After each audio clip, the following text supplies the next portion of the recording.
Yo, what's up, guys? How we doing? Obviously, I'm in the hotel right now in Bucharest. I did the first EU RMR group, and I'm going to be here for the second one, and also I think the NA, if I'm not mistaken. So I'm going to be in Romania for a while. So if these videos are a little bit less quality and the microphone sounds bad and all those kinds of things, that is why. Hopefully you understand. So we're going to go through how we did in the previous group, and obviously we'll go through for our Group B picks as well. So Group A, I actually did this. This doesn't sound weird. I did well except for one player, and that one player brought me down horribly. As you can see, I got top 45%, but everybody on my team was 62 or more points, except for Alex, who got me minus 41. If I had a better pick for that last player, like honestly, I think I'd have been in the top 5, top 10%. But then again, you could also argue that he only was in the team because I had no budget left after these four players. So it is what it is. Top 45%. I saw some people getting top 90%. So I'll take it.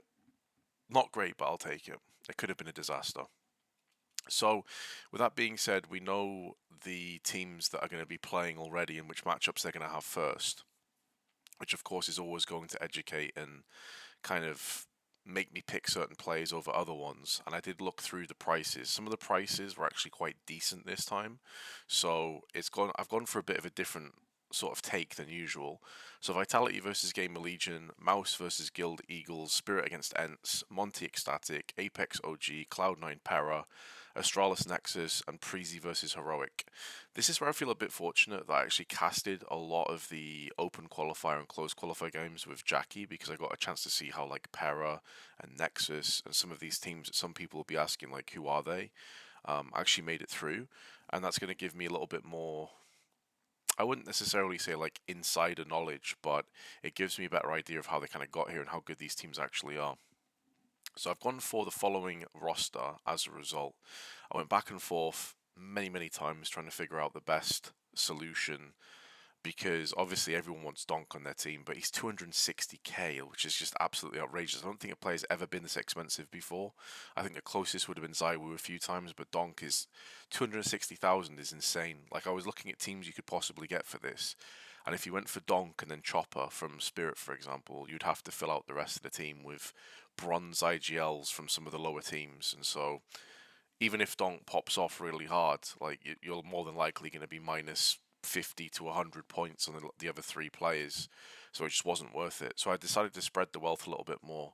I've gone for more of a top to bottom solid team, I think, here, of teams that I think are going to progress to the next stage, but also additionally on top of that, didn't break the bank.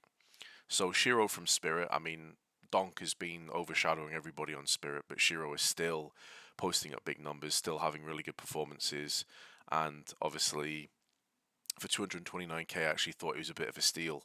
I thought he might be a bit higher than that.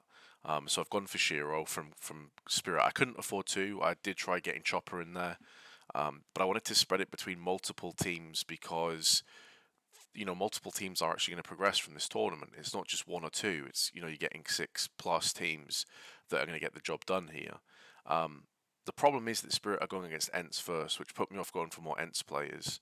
And I'm not saying that Katowice was a fluke, but I definitely think the added incentive and motivation of getting in front of the Spodek and the Polish fans was definitely a bit of a boost to their performance.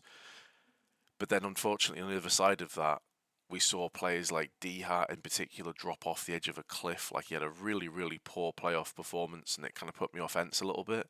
So I've gone for Goofy purely off the basis that he's actually very good value for money, I think. He had some good maps. 191k is actually very cheap for a player that could potentially go through, and I think Ents probably will go through. Probably get battered by Spirit first. But I think 191 for someone that's probably going to go through with decent-ish ratings, not too shabby. I think maybe the steal of all of these is Yabi. Now, Astralis definitely have some caveats alongside them in terms of how they're going to perform, but they're starting against Nexus, who I think they're going to absolutely dominate. I will mention that Nexus looked pretty decent when it came to their performances in the qualifiers. Also believe that they are Romanians. So they're going to be on home soil, which obviously is a nice little benefit and boost as well. But I do think that Astralis are good enough to make it through here, or at least get close. I could see them in like a 2-2 game and maybe get through that way. But I think Yabi for 194 is honestly a bit of a steal. Plus, he obviously has the headshot percentage, which is quite an easy roll to whack on him. Mezzi, I wanted to go for at least one Vitality player, obviously, because they're very likely going to make it through. Their first game is against Gamer Legion, which I think they'll make pretty short work of. It's just budget, really. I had to pick whether I wanted to go for kind of like Shiro or if I wanted to go for double Vitality with like Spinks and Apex. And I decided in the end to go for Shiro, as I thought he was more guaranteed points. And I think Spirit, even though people are going to chalk Katowice to a fluke and will don't, perform again and stuff, they've been asking that of him every step of the way, and he's always proved them wrong. So I think if nothing else, Shiro's going to post up some serious numbers, and then the rest of the team just kind of finds itself. Boomic was my 190k player. I had 190,000 left. I went between quite a few different players, and I thought, well, Cloud9, I reckon, are probably going to make it. Pera, I think they caught people by surprise in the qualifiers. They had a very loose cannon, aggressive approach, and I don't think that's necessarily going to work in the RMRs as well. I think this is maybe where the players will begin to get a little bit nervous and maybe struggle. And I think Cloud9 across the board just have a good enough team to take them down. And I think Boomic, actually for 190k is not bad value for money for Cloud9. So I think this is the kind of team I've learned from my previous mistakes, basically, where last team full stacked players and then had one budget player left, and he's the guy that sunk the ship, basically. Whereas this time, I think every player has the potential of actually making me points, and it might not be huge amounts of points, but as long as Shiro, Mezzi, and I would say probably like Yabi are doing well for me, I don't think Goofy and Boomic are going to completely drop off the edge of a map with like minus 40 points like Alex got me. So that's the thought process anyway. What do you guys think? Comment below, let me know your thoughts, and I will see you in the next video.